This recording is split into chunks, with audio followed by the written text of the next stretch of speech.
அதாவது இந்த அச்சம் அரசியல்வாதிகள் உருவாக்குனதல்ல, அரசியல்வாதிகள் ரெசிப்ரோகேட் பண்ண வேண்டியது. ஏற்கனவே இந்த மக்கள் மத்தியில் இந்த அச்சம் இருக்குது. அதுதான் ஆன்டி இன்கம்பன்சி இருக்குது. ஆன்டி இன்கம்பன்சிங்கிறது என்ன சார்?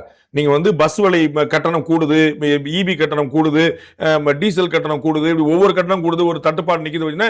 இது எல்லாம் சேர்ந்து மக்கள் மனசுல நிக்கும். பெண்கள் பாதுகாப்பு இல்ல, இதெல்லாம் சேர்ந்துதான் அந்த ஆன்டி இன்கம்பன்சிங்கிற வார்த்தை ஒரு பிரச்சனைக்காக ஒரு ஆன்டி இன்கம்பன்சி உருவாறதில்ல. அப்ப இது அத்தனை பிரச்சனையுமே அக்குமுலேட் ஆகிட்டே வந்துகிட்டே இருக்கும்போது இவர்கள் அதை கவனமா கையில் எடுத்து இவங்க அதை ரிசீவ் பண்ணியிருந்தாங்கன்ற போது வேற ஒண்ணுமே பண்ண மக்கள்கிட்ட அந்த ஆன்டி இன்கம்பன்சி இருக்குது, நான் அதை ஆம்பிளிஃபை பண்றேன், இவ்வளவு போதுமானது. அதை பண்ணல இவங்க. நான் ஏற்கனவே பல முறை சொன்ன போல மக்கள்கிட்ட அந்த கொந்தளிப்பு வந்த பிறகு இவர்கள் பண்றாங்க. ஓகே, இப்பயாவது பண்ணாங்களே ஒரு ஆலோசனை தான். பட் கட்டாயம் ஒர்க் ஆகும், அதுல ஒன்றும் குழப்பம் இல்லை. ஏன்னா இவங்க எல்லாருமே நினைக்கலாம் நம்ம 5 வருஷமா அரசியல் பண்ண வேண்டிய அவசியம் இல்லை, தேர்தல் நேரத்தில் பண்ணாலே போதும். ஏன்னா மக்களுக்கு இந்த வெற்று ஆர்ப்பாட்டங்கள், கோஷங்கள், இந்த காங்கிரஸ் கட்சி பண்ணி பாருங்க, கையில சிலிண்டர் வச்சு தட்டுப்பாடு கட்டுப்பாடு. இப்ப எங்க தட்டுப்பாடு இருக்குன்னு யாராவது சொல்லணும்ல?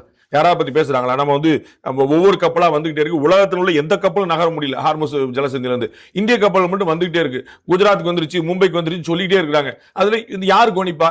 எப்படி உலகத்தின் எந்த கப்பலும் வர முடியாத ஒரு இடத்துல இந்திய கப்பல் மட்டும் எப்படி வருது பேசணும்? அப்ப யார் செஞ்சா?